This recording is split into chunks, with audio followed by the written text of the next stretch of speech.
Last year, a Georgetown University graduate spent months in a Libyan prison after being captured by Muammar Gaddafi's forces. Now, the young American wants to go to the front lines of Syria and spend time with the rebels. Nick Valencia tells us why.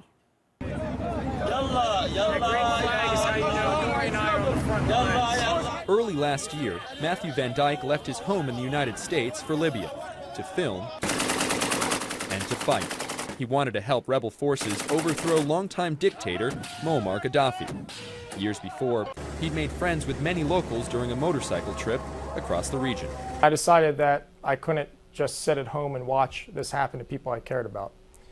So I decided that I would go to Libya. I called my girlfriend and said, sorry, you should come home from work. I'm on my way to Libya. And I just went. After less than a week there, VanDyke was captured by Gaddafi's forces while on a reconnaissance mission for rebels in the city of Brega. He was taken to Tripoli and held in solitary confinement, enduring what he calls psychological torture in the high-security Abu Salim prison. This is where I spent about 85 days when I was first captured. And there were times when he thought his life would end there. I thought that I would be in prison for 20 or 30 years or possibly executed. I was captured before NATO was involved in Libya, so I had no idea that NATO had gotten involved until after I escaped prison. But then after escaping prison, I went right back to the front line and continued doing it. Now, nearly a year since leaving Libya, the 33-year-old graduate of Georgetown University wants to go back to the front lines. But this time, he is destined for Syria. He says he's better prepared than most for the journey. I knew people in Libya. I've been to Syria before. I've been working and living in the region for years. It's not like I just threw a dart at a map and went over there. As the conflict in Syria spreads and the casualties mount, VanDyke says he knows this journey will be even more dangerous than his ill-fated trip to Libya. I'm not looking forward to it actually going back. It's not something. I find people that enjoy it. I think something might be wrong with them. People who thrill seek in war. I don't like war tourists. I don't like people who go for a rush. If I want to rush, I'll go drive my motorcycle like I used to do. I don't intend to die, but obviously when I go and put myself up on the front line, death is a possibility, and I recognize that. You guys are ready to move back? I just got here with shrapnel. Despite the risks, he says his family supports what he's doing. My mother raised me with a set of morals. She raised me with a set of beliefs. She raised me to keep my commitments.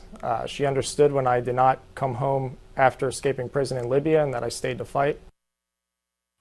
And Nick joins me now here in studio. Wow. So he says that he's not a thrill seeker, but does he have any training to go ahead and do this? There's a lot of concerns here about what he's about to get himself into right now. He's going into this with the best intentions. He says he has no formal military experience. He's never been in the service. He's never served in the U.S. Army, but he has shot guns before. He has a lot of experience in these types of areas.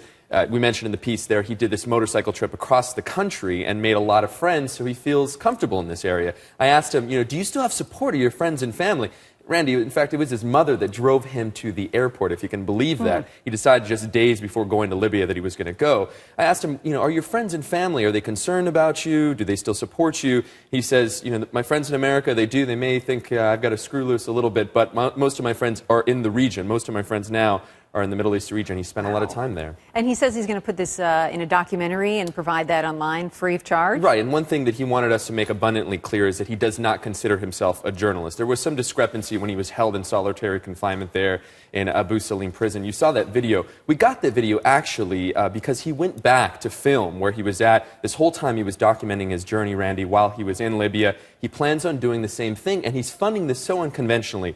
He's funding this for people sort of his generation, the youth. Kickstarter.com is this new online fundraising site. He's already raised over $12,000, if you can believe it. Wow, that is amazing. You contacted the State Department about this. I'm really curious to hear what they had to say about this guy. We did, because we were talking here in the newsroom and just with other sources. Their concern for him going is that the Assad regime can point to him and say, even if this is not the case, this is an example that the revolution is not a populist uprising. This is an example that there are foreign forces in play here, and Matthew VanDyke would be one of them. But the U.S. State Department told us, they wouldn't comment specifically on his case, but they told us that they continue to warn U.S. citizens that travel to Syria, and they said their warning sort of speaks for itself, that they strongly recommend that U.S. citizens remaining in Syria depart immediately, but he plans on going anyway. He's going to leave in a couple of weeks. He, for security and safety reasons, wouldn't tell us exactly when he was going to go, but he plans on doing exactly what he did in Libya, this time, though, acting more as a filmmaker than an activist. Well, I hope he gets back safely, and I hope to hear more from him and you on this when he gets back. We all do. Stay on it for sure. Okay. All right, Nick, thank Thanks. you.